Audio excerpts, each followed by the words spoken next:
헌법 84조가 그냥 눈 시퍼렇게 그대로 남아 있음에도 불구하고 소추되지 아니한다 이거를 그냥 재판까지도 그냥 집어 넣어버린 거잖아요. 헌법 68조 2항에 보면 대통령 당선자가 사망하거나 판결 기타의 사유로 그 자격을 상실한 때에는 60일 이내에 후임자를 선거한다고 또 정하고 있잖아요.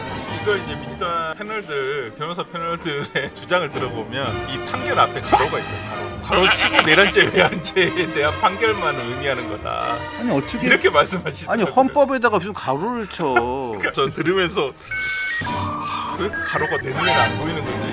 생각이 좀 들더라고요. 어제 이재명 대통령의 그 가장 아킬레스건 중에 하나라고 우리가 생각하고 있었던 사법 리스크, 특히 그 공직선거법, 이건 사실상 이 대법원에서 파기환송하면서 유죄로 파기환송했기 때문에 이제 형량만 정하면 되는 거였죠. 16일날 예정돼 있었던 파기환송심의 고법 16일날 재판이 있었는데 연기했습니다. 연기를 했어요. 5년 뒤 연기죠. 자, 연기인데 맨 처음에는 속보가 연기라고만 떠가지고 기일 연기를 하겠다라고만 해가지고 맨 처음에는 불안한 마음이 있긴 있었습니다만 그래서 기일 연기해서 추후 기일 연기하겠다 그래가지고 그냥 일주일 대통령 임기가 이제 바로 시작됐으니까 그때 또 G7 뭐가 있으니까 그것 때문에 연기하나 했더니 그 다음에 속보가 떴는데 헌법 제84조에 따른 조치 이렇게 딱 뜨더라고요. 그래서 순간 머리가 띵 하더니 5년 내내 안 하겠구나. 이재곤 부장판사의 다음 행보가 어떻게 다음 스텝이 어떤 쪽으로 갈지 대법관 가는지는 모르겠습니다만은 이건 좀 저는 그 앞에 헌법 84조에 따른 결과라는 부분을 뺐으면 그냥 이해할 수 있을 것 같아요. 그냥 재판부가 이렇게 할 수도 있는 거니까 소송 지휘권의 행사니까. 근데 84조에 자기들 마음대로 이렇게 소수설을 채택을 하는 거죠. 아니면 대통령이 후보 시절에 다수설이라 했으니까 그걸 다수설이라고 생각하고 그냥 채택을 한 건지는 모르겠습니다만은 글쎄요. 이분들도 그렇게 안 배웠을 텐데 이 판사님들도. 그러니까 한동훈 전 대표는 또 페이스북에 그래서 좀 한동훈 전 대표도 굉장히 놀란 것 같아요. 그래서 한동훈 전 대표가 이 부분에 대해서 맨 처음에 이게 문제 제기를 정확하게 작년에 했었죠. 작년에 하면서 이게 이슈가 됐는데 한동훈 전 대표가 페이스북에 헌법 84조는 대통령의 직무 집행과 무관하게 임기 시작 전에 이미 피고인의 신분에서 진행 중이던 형사 재판을 중지하라는 조항이 아니다라고 얘기를 했어요. 이게 작년부터 일관되게 주장했던 한동훈 전 대표의 주장이고 이건 일반적인 헌법학자들의 일반적인 주장이고 정치권도 물론이고 법학자들이라면 일반적으로 변호사들도 일반적으로 생각하고 있는 내용이잖아요. 근데 이 내용을 한동훈 전 대표가 다시 한번 페이스북에 올렸는데 이러면 뭐합니까? 아무 의미 없죠 뭐. 아니 이 재판을 담당하고 있는 판사가 아니에요. 그렇죠. 헌법 84조에 따른 조치예요. 네, 재판이 포함됩니다. 그렇죠. 나는 그렇게 해석을 할 거고요. 네. 그렇게 해석했어요. 네, 해석했어. 재판을 담당하고 있는 내가 소송 지휘권을 갖고 있는 내가 이렇게 판단을 했다고요. 내가 보기에는 헌법 84조는 이게 맞아요. 그러니까 나는 재판을 연기할 거고요. 안 할 거예요. 이 얘기잖아요. 헌법 시험에 나올 것 같아. 이제는 소추는 재판이 포함된다. 그럼 이건 이제는 시험 문제 답이 바뀐 거잖아요. 바뀌었죠. 뭐 이제까지 나오지도 않았습니다만은. 근데 헌법 84조에는 재직중 범죄예요. 내란과 외환의 죄를 제외하고 재직중의 범죄로 소추되지 않는다는 거예요. 왜? 아니 재직중의 범죄라고 왜 한정을 하고 있냐면 대통령 재임 기간의 어떤 그 국정 안정성을 보장해주기 위해서 헌법에서 이것을 재직중의 범죄로 하고 있는 것이지. 재직 중에는 소출을 받지 아니한다 네. 이렇게 돼 있죠. 재직 중에. 네. 그러니까 그게 대통령 기간 동안 저지른 범죄를 얘기하는 것이지. 대통령이 되기 전에 저지른 범죄를 가지고 그것도 재판을 받아왔던 걸 가지고 이거 재판을 정지한다는 건 아니 이게 이해가 안 저는 가요. 자꾸 이렇게 얘기를 하면 너는 또 왜 기자라는 인간이 왜 이렇게 중립을 못 지키고 너는 왜 이렇게 편파적이냐고 또 사람들이 네. 또 뭐라고 할 것 같아서 말을 못 하겠는데 아니 기본적으로 상식적으로 생각을 해보자고요. 상식적으로 생각을 해보자고요. 재판이 진행 중이에요. 근데 그 전에 여러 가지 범죄를 저질렀어. 여러 가지 범죄를 저질렀는데 그 범죄를 저지르고 있는 재판이 진행 중인 상황에서 대통령이 당선됐단 말이에요. 대통령 당선되면 다 끝나는 거죠. 그러면 다 끝나는 거냐고. 다 끝난다고 보여줬잖아요. 그게 말이 되냐고요. 근데 네. 아니 이게 말이 되냐고 말이 말이 안 되죠. 되냐고. 말이 안 되고 이건 공정하거나 공평하거나 그런 결정이라고 저는 보지는 않습니다. 그리고 뭐 사법부가 뭐 아 저는 그리고 지금 이재명 대통령이 대표 시절부터 계속 얘기했잖아요. 나는 무죄고 검찰의 조작 기소가 있기 때문에 정적 죽이기를 위한 조작 기소라서 나는 진짜 억울하다고. 다 무죄라고. 그럼 아, 나가서 그러면 재판 정정당당하게 재판을 받으면 아니, 근데 되잖아요. 이건 무죄가 아니거든요. 이건 이미 무죄 추정이 어떻게 깨져버렸어요. 공선법은. 공선법은 유죄예요. 이건 무죄 아닙니다. 유죄인데. 제가 생각하는 그 몇 가지 포인트들 제가 여기서 착안하는 몇 가지 포인트들. 오늘 이제 그 조선일보, 중앙일보의 그 사설을 보면 그 방향이 달라요. 조선일보는 비판적인 논조입니다. 이 재판부의 결정에 대해서. 중앙일보는 재판 중지는 어쩔 수 없다라는 거예요. 재판 중지돼야 된다. 그렇지만 법은 만들지 말아라 이거예요. 그러니까 저는 이 재판을 과연 계속할 수 있느냐. 그래서 뭐 만약에 어떤 경우에 대통령직이 이것 때문에 상실될 수 있느냐. 재판 결과 때문에. 현실적으로는 저는 쉽지 않다고 생각해요. 어쨌건 국민들께서 투표를 통해서 그런 어떤 선택을 한 거지 않습니까? 네. 그런데 이제 제가 느끼는 문제의식은 뭐냐하면 첫 번째는 이렇게 재판부가 이렇게 그 결정하기까지의 과정, 이게 재판부가 가만히 있는데 자기의 상식과 법리에 따라서 판단한 것이냐? 아니죠. 저 같아도 진짜 많이 고민했을 것 같아요. 저는 당연히 이 소추는 국어 사전에 형사 사건에 대해서 소를 제기하는 일, 기소라고 국어 사전에 돼 있는 건데 우리가 다 그렇게 수십 년 알고 있었던 건데 갑자기 이걸 해석을 바꿔가지고 이렇게 할 수 있느냐? 저는 옳지 않다고 생각하지만 제가 그 판사였어도 고민을 했을 것 같습니다. 왜냐? 봤어요. 뭘 봤느냐? 조희대 대법원장이 어떤 꼴을 당하는지 봤어요. 소리돌림하는 예, 유죄 판결 내리니까 특검으로 탈탈 털겠다고 지금 법안을 벌써 만들어놔서 올라갔습니다. 실제 할 가능성이 있죠. 지규현 판사 봤어요. 지규현 판사가 자기들한테 마음에 들지 않은 결정을 하니까 신상을 막 털어가지고 그 룸 카페인지 룸 살롱인지 모르겠지만 거기 가서 뭐 술 먹은 것도 아니고 그 사진 찍어가지고 나 뭐 접대받았다는 근거나 그 정황은 아무것도 없잖아요. 하지만 너 그런 데까지 간 거 모든 거 너의 모든 것을 다 털어가지고 우리가 너는 인생 파멸시킬 수 있다라는 것을 보여줬잖아요. 동네 양아치들이 하는 짓이지 않습니까? 이진숙 방통위원장 어제 세 번째 압수수색했대요. 이게 2015년에 있었던 법인카드 사건이에요. 대전 MBC 때. 근데 두 번째 압수수색에서 뭘 나왔냐면 대전 성심당 빵 사 먹은 거. 그거 하나 나왔어요. 근데 그걸로도 안 되니까 또 한 번 턴 거예요. 그러니까 이거는 이제 완전히 너는 이제 하니까 파멸시킬 수 있다는 걸 보여줬는데 제가 판사라도 내가 그거를 감수하고라도 나는 내 소신과 원칙에 따라서 나는 결정할 거야. 과연 그럴 수 있었을까? 그러니까 이 과정이 너무나 안 좋았다는 거죠. 우리 사회에서 있어서는 안 되는 선례를 남긴 거예요. 그래서 국어 사전까지 심지어는 한 사람 위해서 법도 막 바꿀 수 있는 그런 나라가 되는데 국어 사전까지 바꿔야 되는 거예요. 이제는 한 사람을 위해서 그런 나라가 이제 돼버렸다는 거.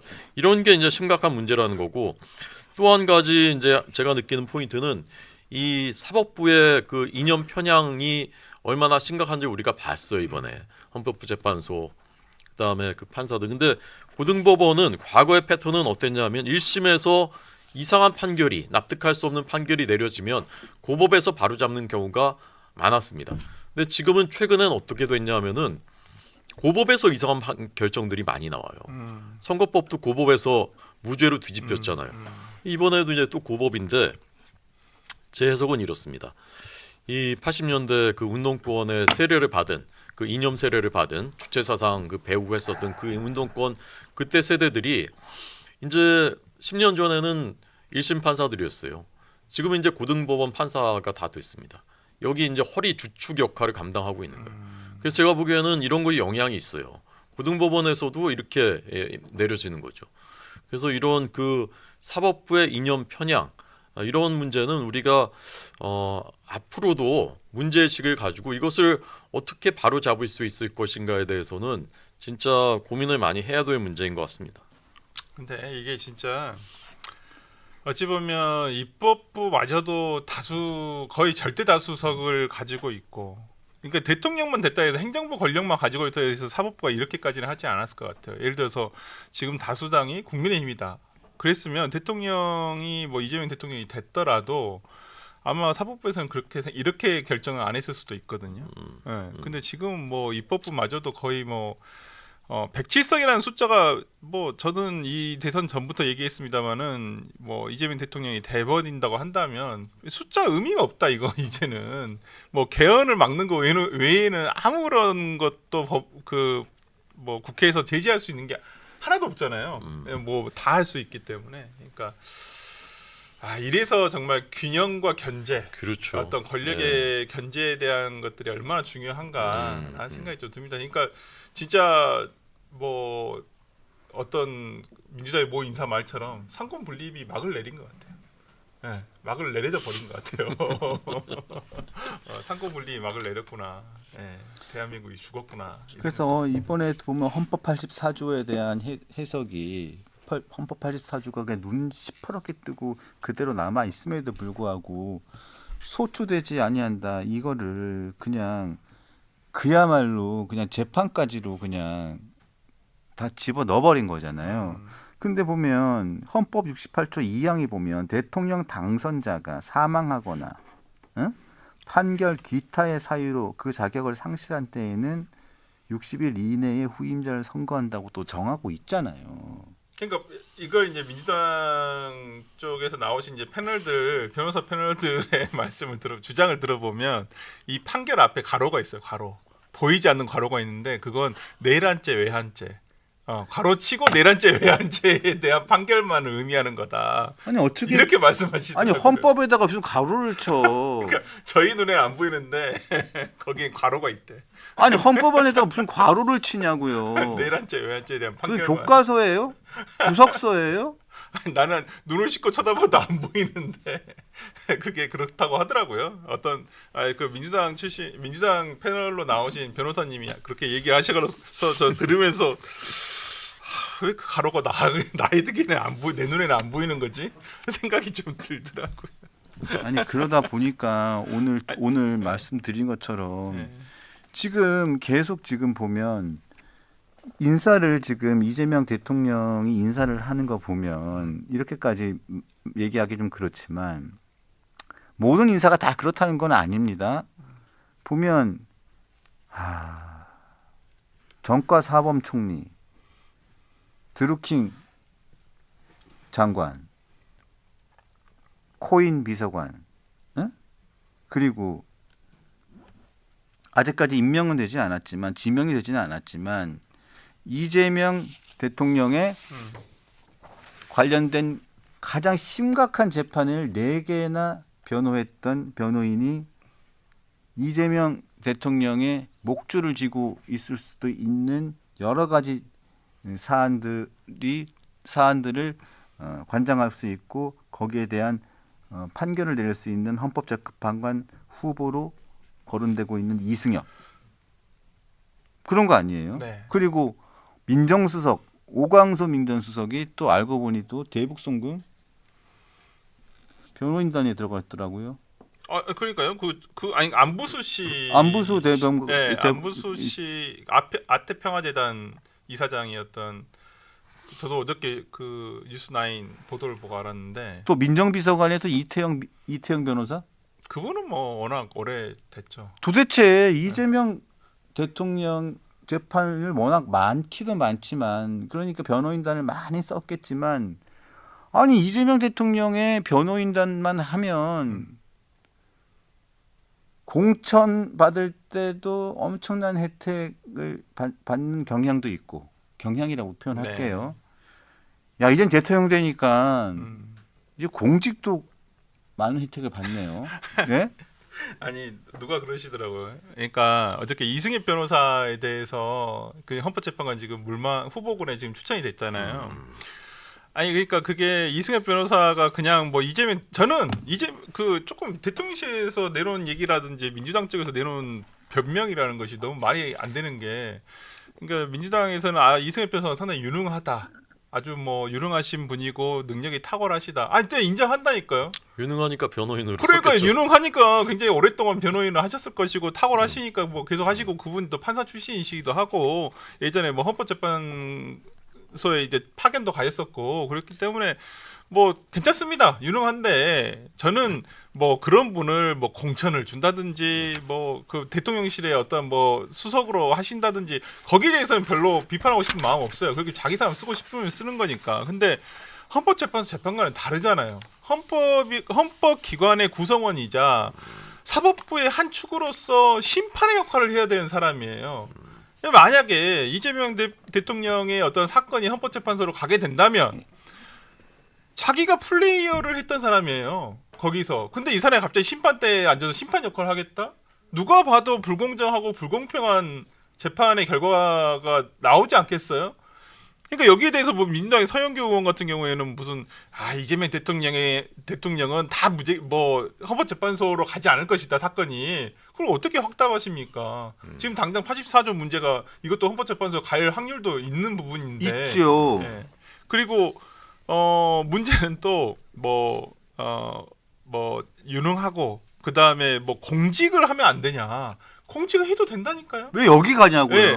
근데 그 공직이 헌법재판소 재판관은 아니라는 거예요. 법률구조공단 이사장 가라고 하세요. 저는 그런 거 가는 거 뭐라 하지 않습니다. 아니 생각해 보세요. 그러면 일례 어떤 분이 그런 말 저거 괜찮은 비유다 생각했는데 아니 윤석열 대통령이 석동원 변호사나 김계리 변호사를 헌법재판관으로 추천하면 잘했다고 하시겠어요? 그럼 비판 안 하실 것 같아요? 그거 똑같은 거잖아요. 그랬으면 난리 났죠.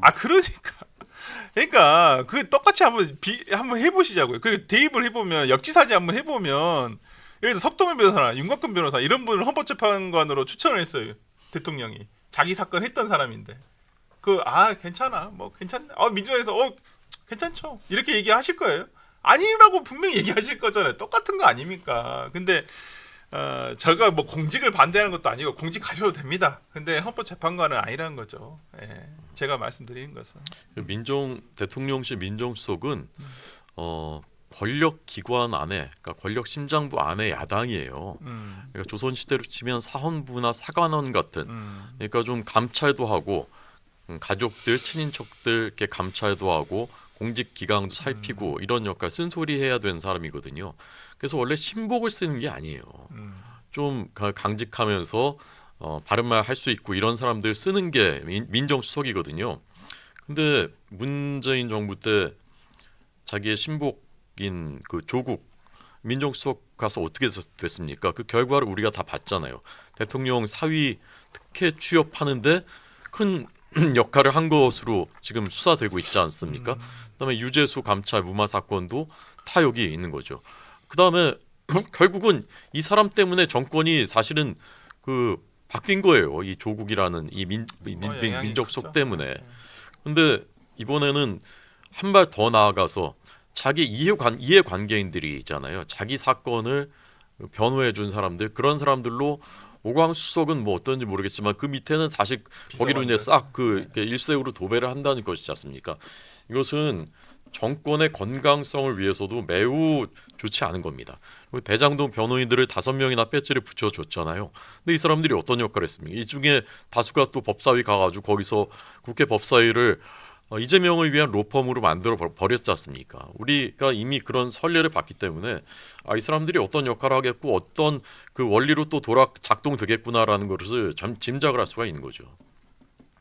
자, 혹시 그 민주당 패널로 열심히 나와서 종편에서 이재명 그 후보 대선 후보 시절에 이재명 후보를 열심히 옹호하고 이재명 후보를 열심히 이게 두둔했던 여러 패널들 많지 않습니까? 네. 그분들 중에서도 이제 공직에 들어가는 사람들도 많겠죠. 있겠죠?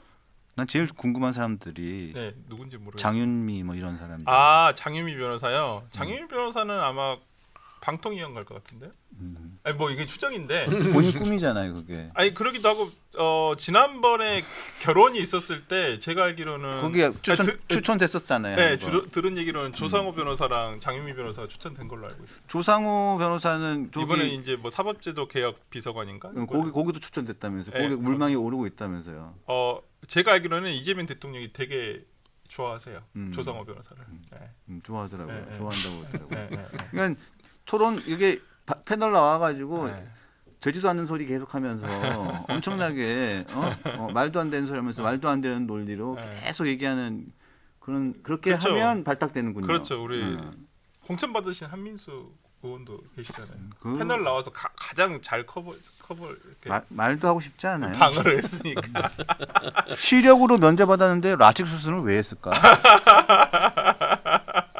그래서 저는 이제 부족해 그걸 못 하겠어. 나는 그래서 나는 이 모양 이 꼴이 됐지만. 아니 저 대학 선배인데 자랑스럽게 얘기하대. 시력으로 면제받았는데 라식 수술했으면 다시 그래요? 군대 가야 되는 거 아니에요? 나이가 전 다시 군대 갔는데 나이- 40개월이나. 진짜요? 네. 나이가 전 양심이 있어요. 전 양심이 있어가지고 저는 시력으로 면제받고 저는 라식 수술했기 때문에 다시 40개월 시험 봐서 네. 군대 갔다 왔어요. 저는. 근데 그 양반은 군대 면제받고 바로 라식 수술 그러니까 뭐 좀 하고 난 다음에 떳떳하게 국회의원 하대. 네. 저는 저기 참고로 강원도 철원의 GOP에서 네. 현역으로 복무를 마쳤습니다. 왜냐면 아주 사람들이 저를 건전하십니다. 군대 면제일 거라고 생각하는 분들이 많더라고요. 왜요? 몰라요. 그래서 한번 얘기한 거예요. 네, 알겠습니다. 자, 하여튼 뭐 다른 패널들은 잘 모르겠어요. 저도 만나면 물어보거든요. 전화 안 왔어? 내가 물어보면 아직 전화가 안 오고 있다고. 그래서 저 요즘에 제일 궁금한 게 네. TV 토론 패널에서 열심히 이렇게 이재명 당시 후보를 누가 열심히 있을까? 이렇게 근데 패널 방어하면서 열심히 이렇게 하시는 분들 중에 아니 근데 논리적으로 말씀하시는 분도 있고요. 네. 근데 근데 그 진짜 우리가 들었을 때 진짜 그 방금 차장님께서 얘기했듯이 그렇게 하지 않으면 되게 약간 중립적으로 얘기하잖아요. 그럼 당에서 되게 약간 전화 온다고 하더라고요. 네, 진짜로. 그래서 찍힐 수가 있다 지도부에. 그래서 좀 경고 먹는다라고 하더라고요. 그래서 되게 좀 지금 패널들도 약간 그 고민을 되게 많이 해요. 근데 저는 이 민주당 패널들하고 이렇게 그 방송 같이 하면서 제가 느끼는 제일 큰 문제의식이 뭐냐면 과거에 저는 방송 오래 했기 때문에 네. 앵커로 네. 처음 보는 현상인데 논리가 비슷하다는 거예요. 피지가 논리가 나오나 비슷해. 보지. 그러니까 뭔가 이게 지침이 있나 보다라는 지침이 생각을 있다고 하게 돼. 하더라고요. 그러니까 그건 정말 문제거든요. 한쪽에서 딱 해가지고 딱 뿌려준다고 하더라고요. 자기의 민주당에서 뭔가 자기의 소신이 있고 자기의 원칙이 있고 또 자기의 생각이 있고 자기의 논리가 있어서 그것을 얘기하는 것은 좋은데 그게 아니라 이게 무슨 뭐 전체주의 국가도 아니고 당에서 지침을 뿌려주면 각자 나가서 그거를 다 비슷하게 얘기한다. 물론 추정이지만 만약에 그렇다면 저는 이건 진짜 처음 보는 일이에요. 모든 사안에 대해서 그런 건 아닌데 좀 뭐 일부 조금 사안에 대해서는 그렇게 하는 걸로 저도 알고 있습니다. 패널 텔방이 있어요 따로. 네, 따로. 그래서 거기서 딱 지침을 오늘 어떤 사안이 있으면 어떤 사안이 있으면 어떻게 대응하라고 딱 했는데 거기 다 비슷해요. 근데 논리가 잘 안 맞는 내용도 많고 이건 어디면 무대뽀인데? 억지 써야지. 이거 무대뽀라는 표현은 이게 표준어가 아니구나. 네. 이건 논리가 맞지 않는데 네. 이건 우격다짐인데 네. 뭐 이런 일들이 좀 꽤 있더라고요. 있죠. 근데 네. 눈 하나 깜짝 안 하고 그냥 밀고 붙이더라고요. 그렇게 안 하면 안 된다니까요. 밀어 붙이더라고요. 근데 이게 근데 그게 먹혀요. 이게 허 대변인 말씀처럼 이게 정례에는 이 민주당이 그런 적이 없었어요. 근데 이재명 대표 시절 들어오면서 그게 굉장히 강화가 됐어요. 되게 공보 쪽도 예전에는 뭐 그렇게까지는 하지 않았는데 뭐 방송국에 전화해서 뭐 어떻게 패널에 대해서 뭐 얘기를 하거나 이러진 않았는데 최근 들어서는 그게 있더라고요. 하더라고요. 민주당. 뭐 제 이름도 나왔어요. 네. 제 이름도 나오고 그랬다 하더라고요. 민주당 하더라고요. 네. 이재명 대표 후보, 이재명 대통령도 네. 후보 시절에 옛 민주당 출신 모 패널들에게 전화 직접 하던데요. 네. 하세요. 직접 하더라고요. 우리 옛 민주당의 정을 봐서 민주당 뭐 어떻게 뭐 해서 또 전화 받으면 또 말을 또 가려서 하겠다. 약간 그게 있어요. 확실히. 애당심을 발휘해 달라. 네. 애당심을 발휘해 달라. 뭐 저한테는 전화가 안 오는데 이미 당을 떠났기 때문에. 네. 그래도 또 민주당 패널들 중에도 선을 지키고 또 합리적으로 그래도 얘기하려고 노력하는 분들이 또 있어요. 네. 그러면 움찔한답니다. 당연히 움찔하죠. 움찔. 당연히 나를 보고 있구나. 보고 있구나. 모니터링 하고 있구나. 움찔하구나. 이걸 아니까. 드럼통에 가나?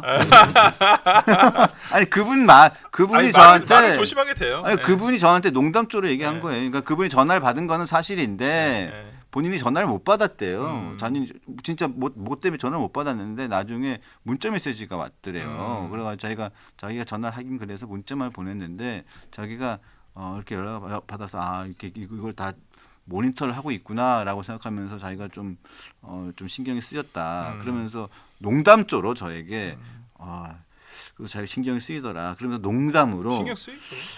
내가 드럼통에 가나? 이거는 농담이었어요. 이렇게 농담으로 저한테 얘기했는데 그만큼 굉장히 하나하나 디테일하게 다 신경을 쓴다는 것은 국민의힘에서는 그렇게 안 하죠. 국민의힘은 짜증만 내지. 그리고 짜증만 내고 뭐 방송 그 1시간 2시간 놔두고 난 다음에 뭐 질문이 마음에 안 든다고 막 출연 안 한다고 하고 뭐 이러기나 하지. 절대로 뭐 이런 식으로 디테일하게 안 하죠. 나쁘게 말하면 허술하고. 근데 사실 민주주의 국가에서 그게 정상이에요. 정당이 자기들을 뭐 대변하는 모든 패널들을 다 통제하고 이 사람 마음에 안 드니까 이 사람 출연시키지 마십시오. 아니면 뭐 이렇게 얘기하십시오. 이렇게 한다는 거는 있을 수 없는 일이거든요. 그렇죠. 대단합니다.